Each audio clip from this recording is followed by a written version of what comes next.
ett sår som bara måste paus eller något så.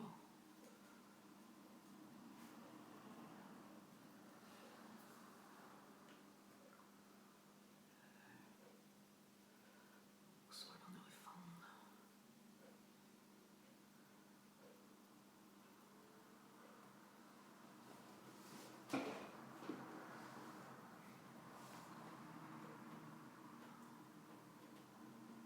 Så alltid för upp att tro vet jag med en köpa.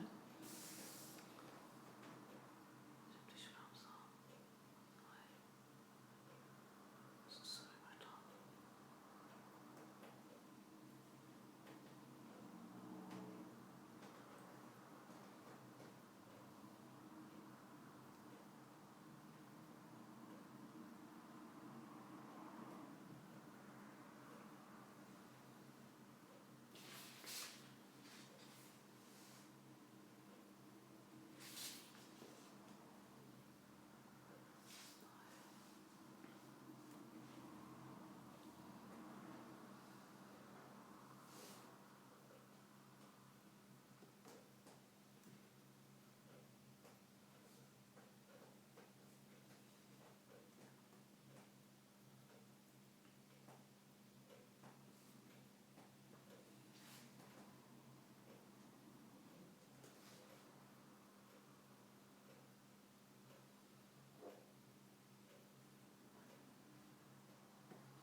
Kører du på nu?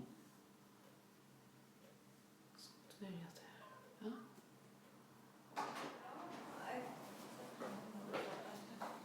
Hej. Nej, det är inte det.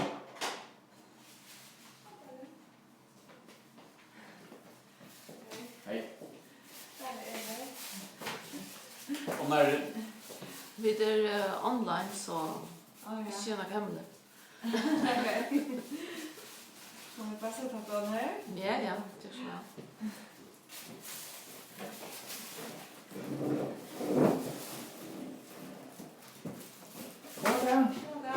Velkommen her. Tack. tar vi den yngste läsaren så vi färdiga va?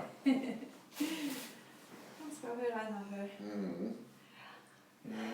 Det er godt at inddrage netværket og familien. Ja, ja.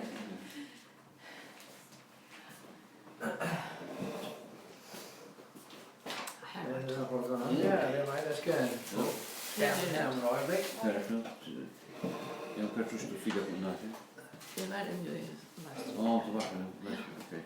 Läs ju, okej. Ja, hvad er du interesseret i? Okej. Ja, jag är också en massa kylsugar efter mig. Ja, det er godt. Har du prøvet det før? Vad? At søge? Nej. Okay. Nej. Men du har gymnasialt minde om? Ja, jag har handskola, men jag har faktiskt för 2 år sedan. Okay. Som är ett öliga vanligt projekt, som är sessions på 2. Ja. Och så har vi en omsökor. Uddannelse? Ja. Pædagoguddannelse? Ja. Okay. Ja. Och så kopierar den grejen så. Men Ja, nej, koden. det er jo et godt bidrag. Nej, det är Du det. har ju sjån den där erfarenheter. Ja. Ja. Har du snakket med nogen på udlandet? Har du snakket med Alltså studievejledere? det är året Ja, eller ja, något. ja. Jag snackar ju nej. Nej. Hvor har du hørt om det her arrangement? Så på Facebook. Så sa jag såna något om morgon alltså. Och konsultationer. Ja, det er noget andet. Akkurat inn i Ja. Det er lidt mere festligt. Ja, Ja. ja, det er så bra. Godt. Nej, nej, Så det sa er jeg at, ja, jeg egentlig vet ikke om jeg var spørsmål om, så det... Nej, men du får en grundig præsentation her med mulighed for at stille spørgsmål undervejs. External. Så, Er det noget backend eller hvad? Ja. Okay. Så jeg bare sådan, hvad er det på dette sammenhånd på Gud? Ja. Set link. Og hvor er du henne? Så er det bare. Det er nøyest akkurat gang nu, det er nøyest at skumta. Ja, ja, ja. Kender du nogen, der har læst for nylig, eller læser, eller? Ja, jeg känner akkurat. Ja. Som ikke så länge siden. Altså, jeg har ikke kunnet så godt at det. Nogle listener. Ja. Försvinna Greinberg här då, Sydna. Ja, ja. Ja. Som Och så tog jag ju skriva skriva att jag är värst. Ja, ja, nämligen. Och då ska du bara på Men er. jag kan inte som det nekko är. Det har vi faktiskt, men alltså det är inte lika så att jag är ett fall människa där och slutligare.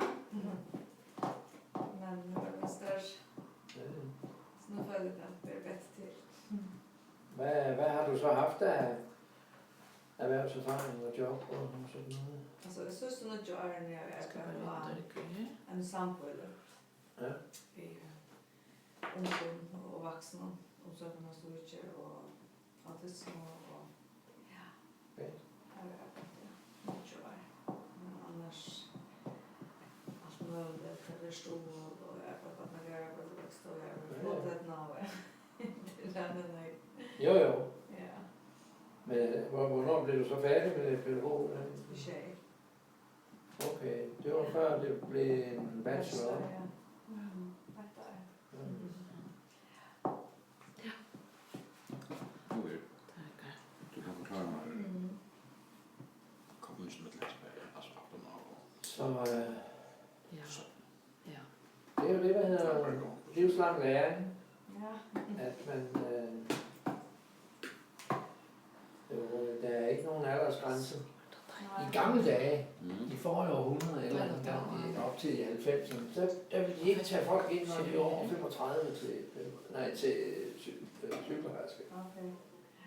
Så är det nu är det också det var det. Ja. Det gælder ikke mere. Nej. Hvis man opfylder kravene, så... Ja, och tackar han sig på Facebook. Det är vi alla som. Vad är det här lyssna? Altså på sygeplejerske har jeg det ikke, men altså den ligger jo Förstår du det? sidst i 20'erne omkring 30. Så Tror vi er jo nede på Och det var bara 6-27 här har haft gennemsnit af dem, der startede sidste år. Okej. Så er den jo lidt højere, hvis vi skal tage for hele uddannelsen. Så det er jo det der omkring 30, hvis du skal tage af alle dem, der læser det. så share on a page you manage. Så Vera frågeprojekt följa här. du vil være blandt den ældste tiendedel, gætter jeg på, hvis du kommer ind. Men der er ikke mange under 20 år, der kommer ind. Men der er jo enkelt.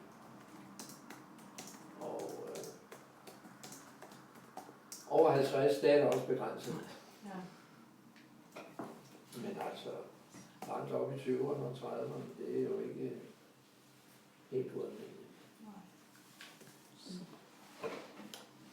Ja, Har du gjort noget for hvad skal man sige, spore dig ind på, at det nu skal være sygeplejerske de sidste måneder og år? Eller sådan noget? Nej, faktiskt inte. Nej.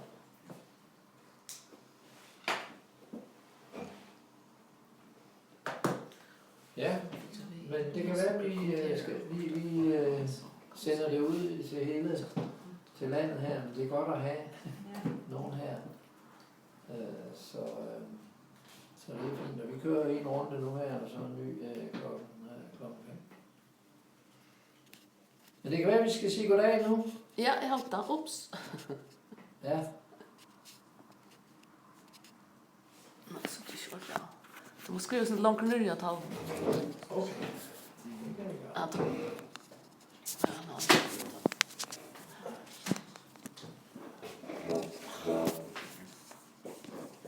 Alt og sådan. Ja, alt. Sådan. Nej, Har du fået sådan en? så får det for længe ned. Så,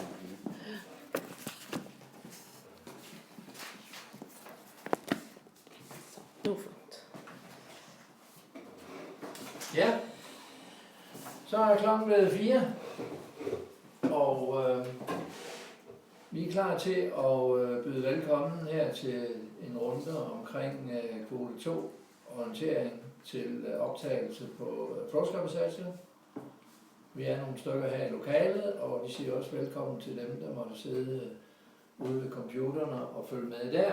Jeg skal prøve at tage hensyn til det i forskellige ting, blandt andet når der stilles spørgsmål herfra. Forskerbesatser har jo ansøgningsfrist til kvote 2 den 15. april ved midnatstid, og der er så nogle uger til, og derfor synes vi, at det var passende nu og lave et lille arrangement, hvor vi orienterer omkring kvote 2-mulighederne og de forhold, man skal tænke på at have i orden til det, fordi det kræver jo lidt mere, end hvis man sender en kvote 1-ansøgning, hvor man i virkeligheden bare skal sende kopiet af sit beståede gymnasiale minimumspræg. Hvis du har spørgsmål undervejs, så er du velkommen til at stille det. Og først og fremmest så vil jeg jo sige, at vi har jo en folder, som er kommet ud i alle husstandene her for en uge eller 2 siden, og dem kan man selvfølgelig få nogle flere af, hvis man er interesseret.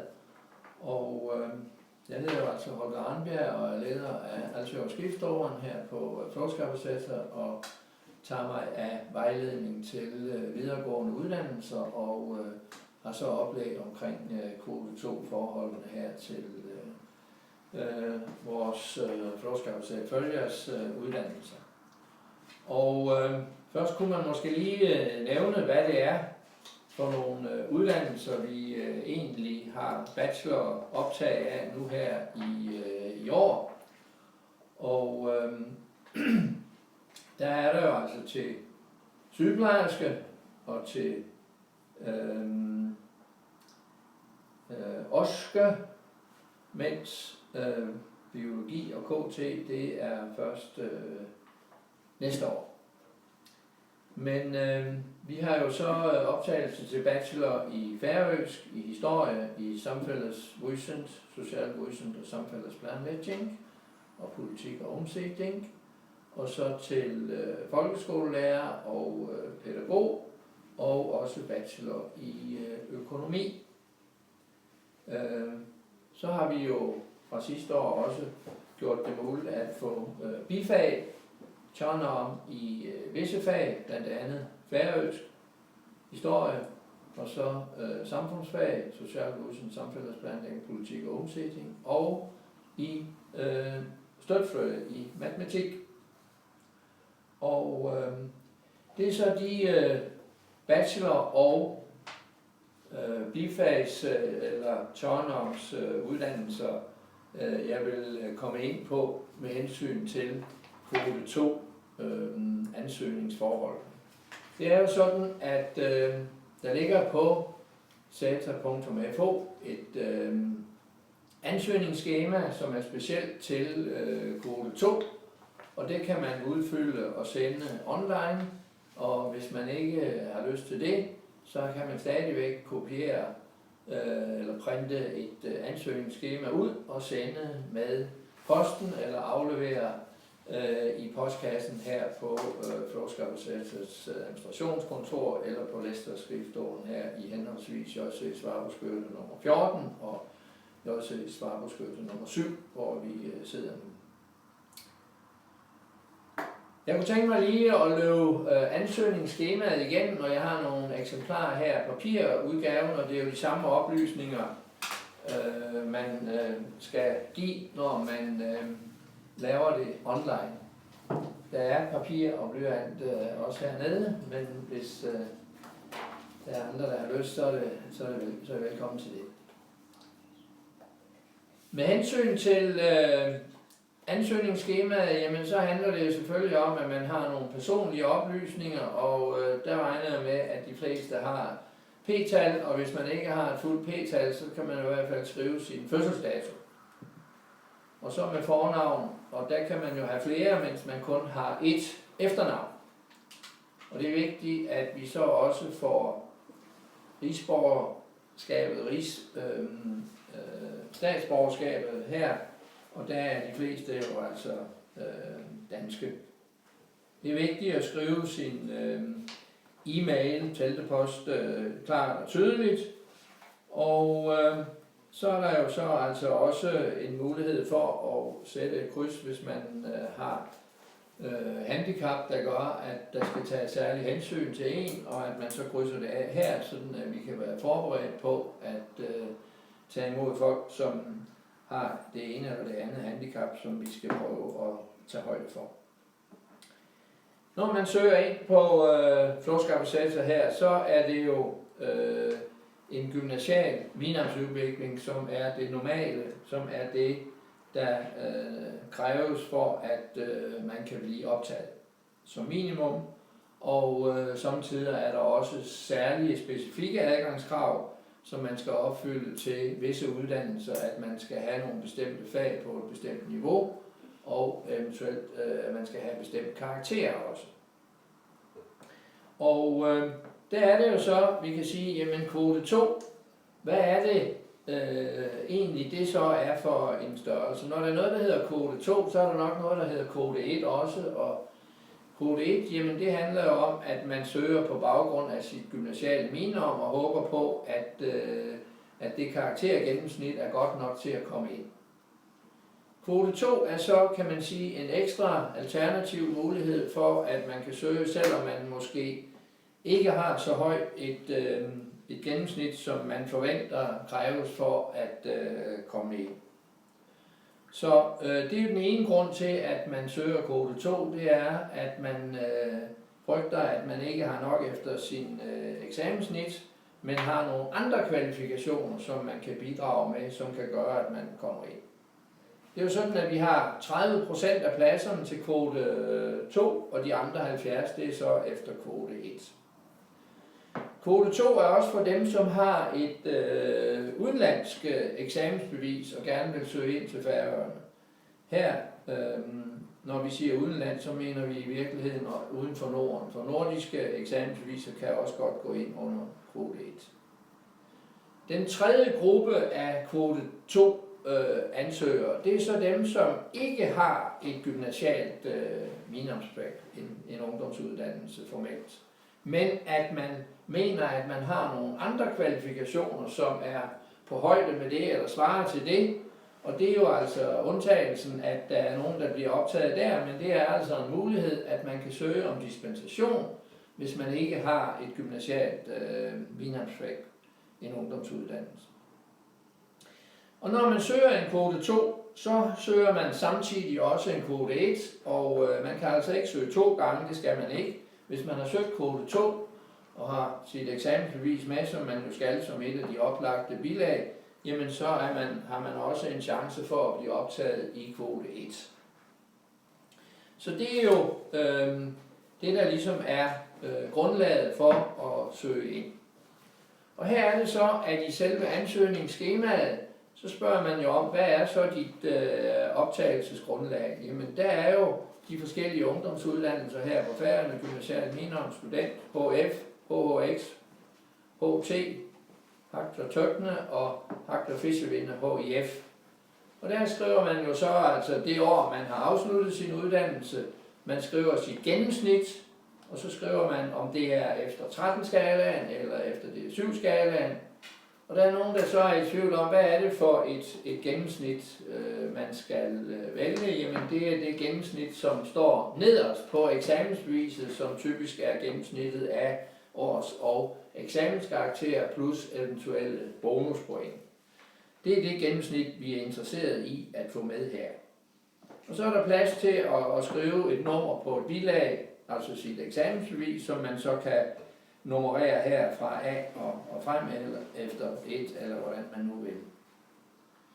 Så er der som sagt også nogle gange nogle adgangsspecifikke krav, og det er der til visse uddannelser, for eksempel færøsk, oske, matematik og økonomi. Og til de fag, så skal man altså udfylde de her rubrikker om, hvilke fag og niveauer man har i de pågældende fag, og hvilket gennemsnit man fik, og igen oplyse om det er efter 13 eller 7 trins skala. Så det beder vi folk om at gøre præcist. Det er vigtigt, at det er på plads. Hvis man har andet optagelsesgrundlag, og det kan jo altså være en udenlandsk eksamen, jamen så skriver man jo det. Og hvis man skal optages til sygeplejerskeuddannelse, så skal man jo her krydse af, om man har et førstehjælpskursus eller ej. Og hvis man ikke har det, jamen så bliver der tilbudt et, man selv kan betale for inden den egentlige start på uddannelsen. Og sådan et førstehjælpskursus må altså ikke være mere end 3 år gammelt. Så kan man jo altså skrive sine uddannelsesønsker her i punkt 3, som handler om en prioriteringsliste. Fordi det er sådan, at man kan søge op til 3 uddannelser på én gang her, også i kvote 2, hvor man så prioriterer den uddannelse, man helst vil ind på, ved at skrive den ud for nummer 1. Og hvis man har lyst til at søge ind på andre, hvis man ikke skulle komme ind på sin første prioritet, så kan man jo altså skrive op til 2 mere. Hvis man ikke vil tage imod mere end en bestemt uddannelse, som man går efter, så er der ingen grund til at skrive flere prioriteringer. Men hvis det er et ønske, at man også godt vil ind på en anden uddannelse end sin første prioritet, jamen så kan man skrive det her i punkt 3 på det her lovfæstning af listen. Og der er det så sådan, at hvis man nu ikke kommer ind på sin første prioritet, så kan man sætte kryds, hvis man vil stå på venteliste til den, hvis man kommer ind på en af de andre prioriteter, man har. Så skal man jo selvfølgelig skrive under og skrive dato for den her ansøgning, og så kan man som sagt sende ansøgningsskemaet online til adressen lester@stator.fo eller med post til adressen, som står på ansøgningsskemaet. Det er ligesom den første vigtige side her i kvote 2 ansøgningsskemaet. Jeg ved ikke, om du har spørgsmål til det i den her forbindelse, så er du velkommen til det naturligvis. Nej, men så går vi stille og roligt videre til side 2 i det her ansøgningsskema, og det hedder så punkt 5 på hjemmeside ansøgningen online. Og der er det så, at i kvote 2, der er det jo, at man har mulighed for at dokumentere forskellige andre kvalifikationer, som man har opnået efter, at man har taget normalt sin gymnasiale minimum, eller efter, at man er 18 år. Og her er det jo så, at der er forskellige typer af kvalifikationer, som man lægger vægt på. Og jo flere og jo mere man har af de her, jo bedre står man i sin kvote 2 ansøgningsrækkefølge. Jeg lavede sådan et stykke papir her, som folk, der sidder ude og kigger, kan rekvirere hos mig, hvis de sender en mail til ask@sator.fo, hvor der står kort omkring de her ting.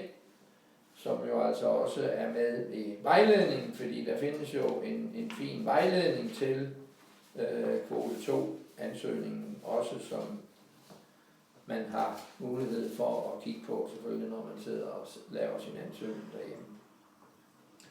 En af de ting, som tæller med i en kvote 2 ansøgning, det er jo, hvis man har været i gang med andre videregående uddannelser.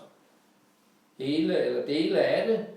Man skal bare kunne dokumentere, at man har taget eksamener efter et halvt eller et helt år, eller hvis man har gennemført en, jamen så skriver man det her. Og det er altså en positiv ting. Det kan også være relevant i nogle sammenhænge, hvis man har fuldført en erhvervsuddannelse, og så kan man tage dem med også her. Derudover så tæller det, at man har taget nogle uformelle uddannelser eller kurser på højskole, husholdningsskole eller lignende, hvor der ikke nødvendigvis er eksamen, men der skal man så dokumentere, at man har været der og fuldført sådan et 16 ugers, halvt eller helt års kursus på en uformel uddannelsesinstitution. Det tæller også positivt i den her sammenhæng. Derudover så er der jo altså også nogen, der supplerer med gymnasiale fag, tager et fag måske på et højere niveau, eller et fag, som man ikke fik mulighed for at tage, da man gennemførte sin gymnasiale ungdomsuddannelse. Og det kan så også være positivt, og specielt jo, hvis det er relevant for den uddannelse, som man søger ind på. Og der kan også være andre kurser, som er længerevarende tid kan være relevante, og som man så kan skrive op her og lægge dokumentation ved. Og her er det så, at man i skemaet ligesom skriver, hvad det er for et sted, det er foregået, og hvad type det nu handler om, og hvornår man er begyndt og sluttet. Eller hvis man nu ikke fuldfører det, så kan man altså også markere det her, og så vedlægger man som et bilag dokumentation for, at man har taget det og det supplerende fag eller længerevarende kurser. En fjerde ting, som man lægger vægt på her, det er jo også relevante erhvervserfaringer, som man naturligvis også skal dokumentere med arbejdsgiver og hvad type arbejde man har haft. Og til det, hvis man ikke har fået en anbefaling med de oplysninger, som der skal til, så findes der i ansøgningen her et særligt bekræftelse af arbejdsgiveren, som er let at udfylde for arbejdsgiveren, fordi man skal bare skrive navn og p-tal, eller i hvert fald fødselsdato, hvad er det for en periode det handler om, og hvor mange timer om ugen drejer det sig om, og hvad er det for en slags arbejde man har haft, og det kan man så få bekræftelse fra arbejdsgiveren på, ved stempel og underskrift og datering. Og der kan man jo godt have flere arbejdsgivere, som man vil have med i sådan en ansøgning, så kopierer man bare den her og får lavet så mange bekræftelser, som man nu har brug for. Og der skelner vi ligesom mellem, om det er almindelig erhvervserfaring, eller om det er relevant erhvervserfaring for den uddannelse, som det nu handler om. Og det kan jo samtidig måske være lidt svært at finde ud af, hvad er det for noget arbejde, der er relevant, og hvis man er i tvivl om det, så kan man jo altid tage kontakt til studievejlederen på den pågældende uddannelse for at finde ud af det. Men under alle omstændigheder betyder det noget, men det, der tæller mest, det er altså, at det er relevant erhvervserfaring, man har, som skal dokumenteres. Giver det anledning til nogle spørgsmål?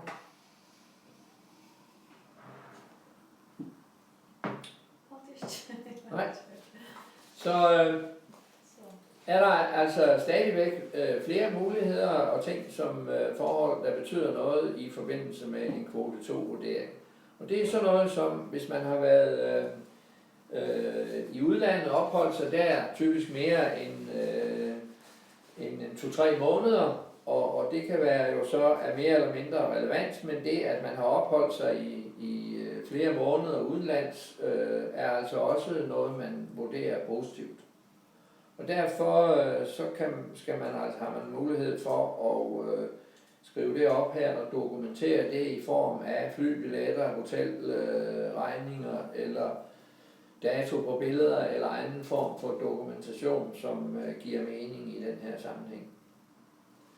Og så er der jo endelig sådan en opsamling her med diverse kvalifikationer, som man måtte have, som ikke er med her i den første runde, og det er jo altså, hvis man har specielle sprogkundskaber, hvis man er god til IT, eller har været fritidsleder virksom inden for idræt, eller spejder, eller fodboldtræner, eller hvad det nu kan være.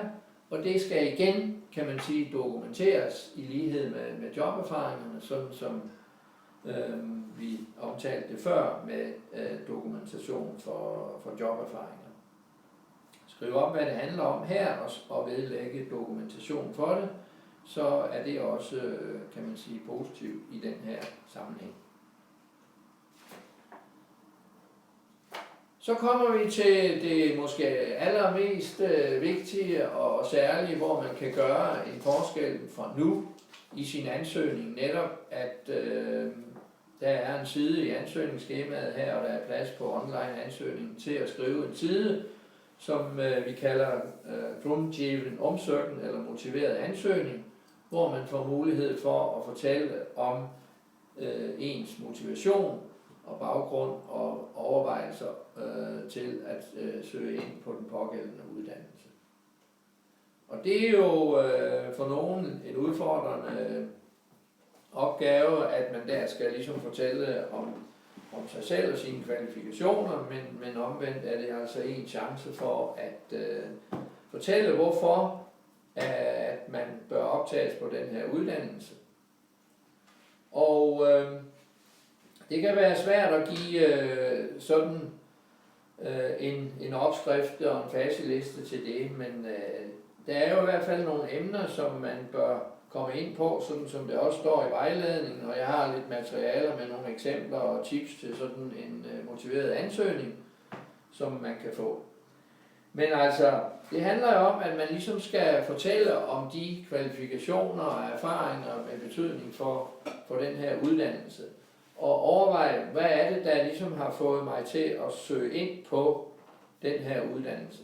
Hvorfor er det, jeg har fået interesse og lyst til det, og hvad har jeg gjort for at forberede mig måske bedre end bare at tage en ungdomsuddannelse på et tidspunkt. Er der nogle særlige forhold der, som man kan nævne, der ligesom viser, at man altså er ekstra motiveret og ekstra egnet til at komme ind på sådan en uddannelse. Og så er det også vigtigt, at man fortæller om, hvad det er i uddannelsen, man er måske særlig interesseret i og glæder sig til og gerne vil udvikle og forbedre sig med, sådan at man afslører, at det er en velforberedt og en person og en ansøgning, som har gået grundigt til værks og undersøgt, hvad det er, der er indholdet i den her uddannelse. Og ikke mindst skal man jo så også komme ind på, hvad det er, der er meningen med, at man tager den her uddannelse, hvad vil man bruge den til? Hvad er formålet med det, og hvad tanker har man gjort sig om at bruge den her uddannelse til?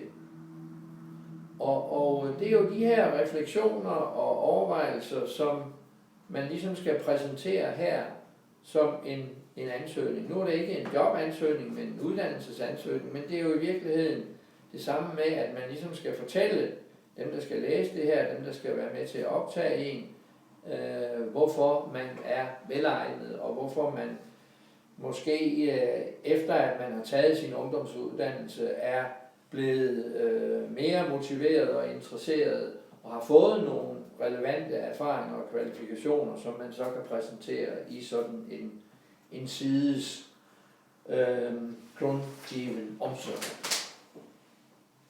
Så det er jo en udfordring, og som sagt, så har jeg nogle eksempler og tips til, hvordan man kan gøre det.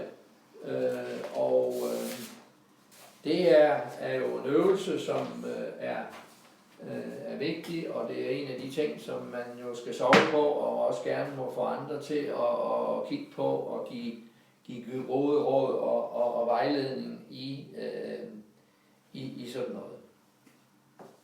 Så det er jo sådan, kan man sige, min første udspil til det her med omtalen af den motiverede ansøgning sammen med de andre kvalifikationer i kvote 2.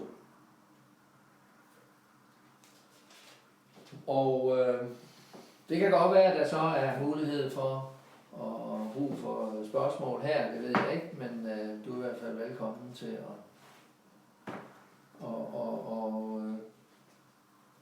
komme frem med de ting, som du måtte være i tvivl om, eller har lyst at snakke om, eller spørge om. Jeg finns färg på näck som jag finns också. Jag sitter lusta. Ja. Ja. Og der er det jo altså, at det er klart, at når man lige er nyuddannet, så har man ikke den samme baggrund, som hvis man har været ude nogle år. Og det er jo derfor, at man kan sige, at man har den her mulighed for en kvote 2 ansøgning. Fordi det kan være, at der er nogen, som har fået sådan en almindelig ungdomsuddannelse, men har fået sig nogle gode erfaringer, og det er der i hvert fald nogle uddannelser, som værdsætter meget. Og derfor er man oftest meget tilfreds med de her kvote 2 ansøgninger, der kommer ind, når det er tale om folk med relevante erfaringer og refleksioner over, hvorfor det nu skal være den her uddannelse, man går i gang med på nuværende tidspunkt. Og der er der ikke nogen ændring. Det kan være en fordel at være moden og lidt op i årene, og specielt i en kvote 2 sammenhæng. Anbefalinger, dem bruger man ikke mere, men data for, at man har lavet forskellige ting, det er vigtigt at få frem og få dokumenteret. Og der er det jo så, at i den her motiverede ansøgning, der kan man ligesom prøve at samle de erfaringer og de tanker og overvejelser, som man har gjort sig i forbindelse med, at man nu vælger en uddannelse nogle år efter, at man har taget det adgangsgivende eksamen. Og der er jo altså også nogle eksempler på det her med, at man ikke, hvad man ikke skal gøre, at man ikke sådan skal bruge fraser om, at man godt kan lide at arbejde med mennesker, og at mor har sagt, at jeg altid var god til at omgås børn eller noget andet. Men at man skal bruge sine erfaringer og argumentere med det, man har oplevet og fået ud af det, i forbindelse med, at man så er blevet overbevist om, at det her, det er altså det rigtige for mig nu.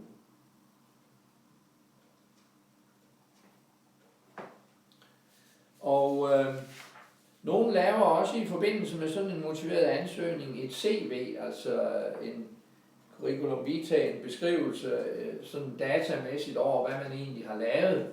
Men det er jo uden refleksion eller noget, og det kan man godt putte ved siden af, for at give et overblik over, jamen, hvad er det egentlig, man har lavet, siden man tog sin adgangsgivende eksamen inden for uddannelse, og hvad har man af joberfaringer i kronologisk rækkefølge. Og det skal man så ikke gentage i sin motiverede ansøgning, men man kan jo henvise til, at i den periode, man havde det og det job, eller tog den og den uddannelse eller kursus, at der blev man måske specielt opmærksom på nogle ting, der gjorde indtryk, og var med til at måske bestemme, hvad man nu skulle vælge af uddannelse. Så det er ikke et krav, men det er en god idé, og det kan jo være en god måde ligesom også at komme i gang med at skrive det her på, at man ligesom finder ud af, hvad er det egentlig, jeg har lavet nu, siden jeg tog af uddannelsesmæssige og jobmæssige og andre personlige erfaringer, som man har oplevet. Og det er klart, at hvis man har fået børn og opdraget børn og skal være pædagog eller lærer eller sygeplejerske for den sags skyld, jamen så har de jo givet nogle erfaringer, som andre, der ikke har den baggrund af erfaring. Og der er det jo så, kan man sige, hvis man føler, at det har givet et eller andet skub til, at man vælger det her, så er det vigtigt, at man ligesom præsenterer den erfaring og de overvejelser, man har gjort sig i den forbindelse. Og der er jo nogen, som målrettet har gået efter en bestemt uddannelse, og så valgt sig nogle oplevelser, nogle uddannelser, kurser eller jobs, som gør, at man for det første måske er med mere overbevist om, at det er det her valg, man vil tage, og fundet ud af, hvad det egentlig er for nogle udfordringer, der ligger og venter med uddannelse og job, som en uddannelse giver basis for. Og der er det jo altså, at det er godt at vise, at man har forståelse for, hvad det hele går ud på, og at noget af det er man så rimelig velforberedt til, og andre er man jo spændt på, fordi det er jo det, der så giver muligheden for at få det job, som man gerne vil have bagefter.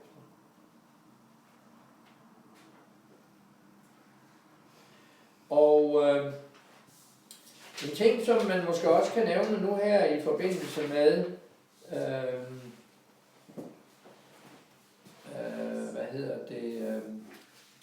kvote 2, det er jo, at der også på hjemmesiden til vejledningen står, hvordan var egentlig kvote 1-kravene karaktermæssigt sidste år. Og det kan jo være en god idé at kigge efter, sådan at man ligesom kan se, om der er gode chancer for det ene eller det andet, og hvad man er op imod. Ikke? Og der står i vejledningen til kvote 2, hvad kravene karaktermæssigt var sidste år. Og det betyder jo ikke, at man, hvis man får det og har det eksamensgennemsnit i år, at man er sikker på at komme ind. Men de plejer at ligge tæt op af sidste års gennemsnit i kvote 1. Og der er sygeplejereuddannelsen jo der, hvor man har det højeste gennemsnitskrav i kvote 1. Den var 8,0 efter 7-trinsskalaen, og det svarer jo altså til en 8,8 efter 13-skalaen. Og det var så den karakter, som var gældende i første runde ved optagelsen sidste år. Der var så nogen, der sagde nej tak til tilbuddet, og så kom der folk ind fra ventelisten, så blev det 1 eller 2 decimaler lavere ved nogle af uddannelserne end de gennemsnit, som vi har registreret her i vejledningen til de enkelte uddannelser.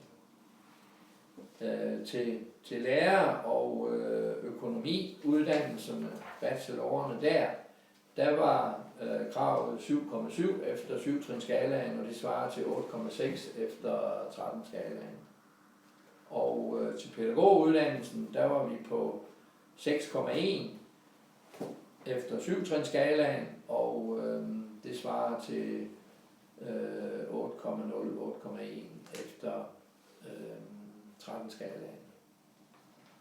Og det vil jo så sige, at hvis man ligger der omkring eller under det, så er det måske en kvote 2, man skal have fat i for at øge sine chancer for at komme ind.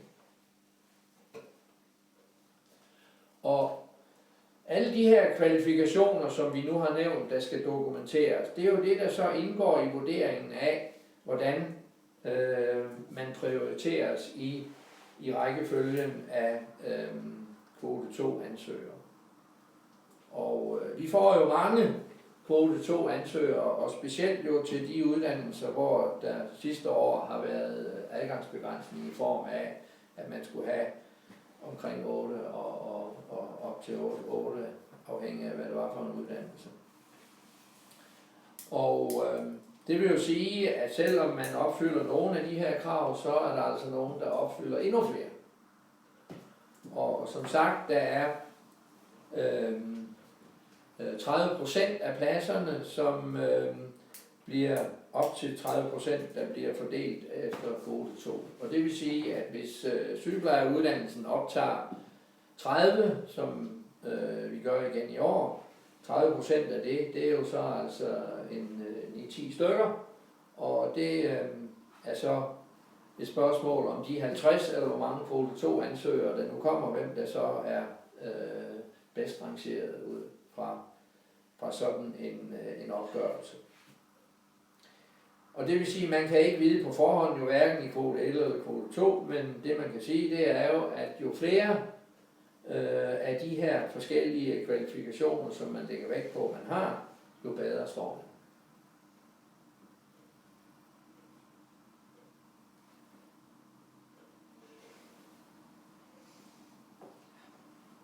Ja. Men det kan være, at vi skal stoppe her så, og med at sige, at kvote 2 ansøgningsfristen til flowskabelsatses bachelor og bifags uddannelser, det er altså 15. april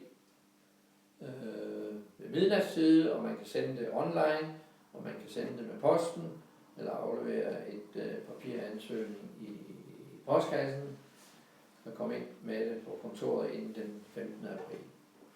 Det der jo så sker videre frem, det er jo, at kvote 1 ansøgningsfristen er 1. juli, og så bruger vi jo her nogle uger i juli til at give besked om, hvem der er optaget, hvem der er kommet på venteliste, og hvis der er nogen, som ikke opfylder kravene, jamen så får de jo altså at vide, at de ikke opfylder kravene, og så kan de jo altså ikke komme på venteliste engang. Fordi man skal opfylde kravene også i kvote 2 rent fagligt.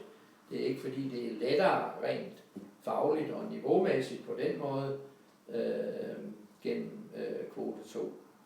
Og så får man besked hen sidste halvdel af juli, og så får man altså forhåbentlig besked om, at man er blevet optaget, og så skal man give svar inden begyndelsen af august på, hvornår, eller at man tager imod det her tilbud om at blive optaget.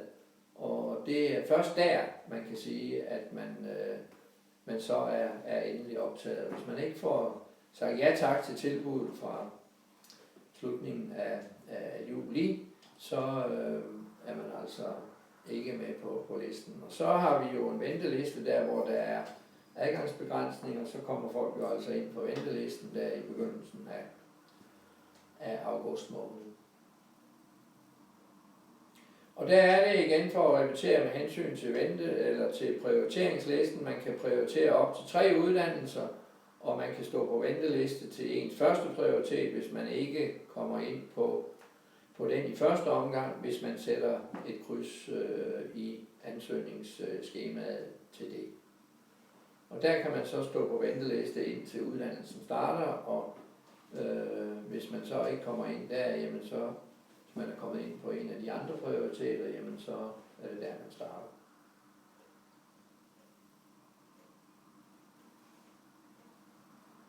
Ja.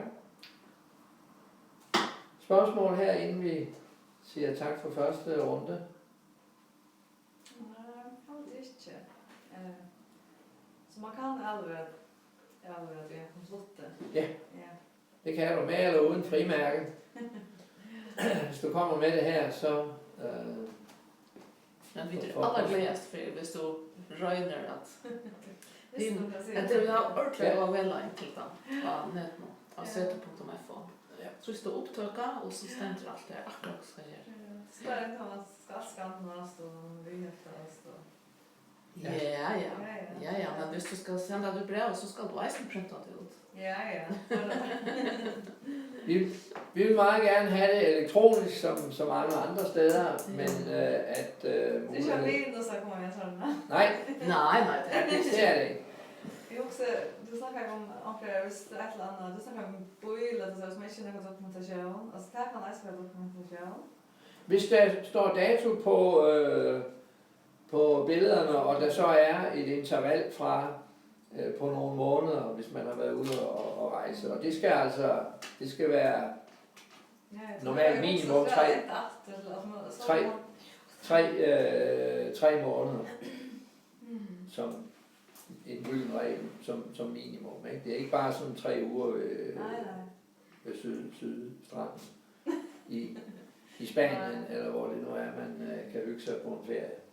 Nej. Så er det jo også bare og så alt. Ja. Det er nødt, altså, hvis det er sådan, at du ikke kan dokumentere det, så kan du jo eventuelt omtale det i den motiverede ansøgning, og at det måske har haft en eller anden betydning for dig, og at det kommer frem.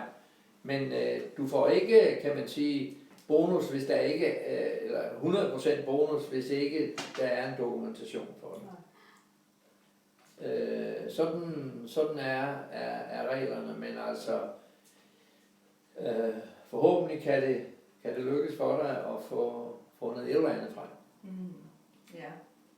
Og hvis du har været i en eller anden organisation, jamen, så kan det jo være, at du kan få nogen derfra til at dokumentere det. Det er jo ikke mange oplysninger, der skal, men en underskrift og en ansvarlig person skal dokumentere det.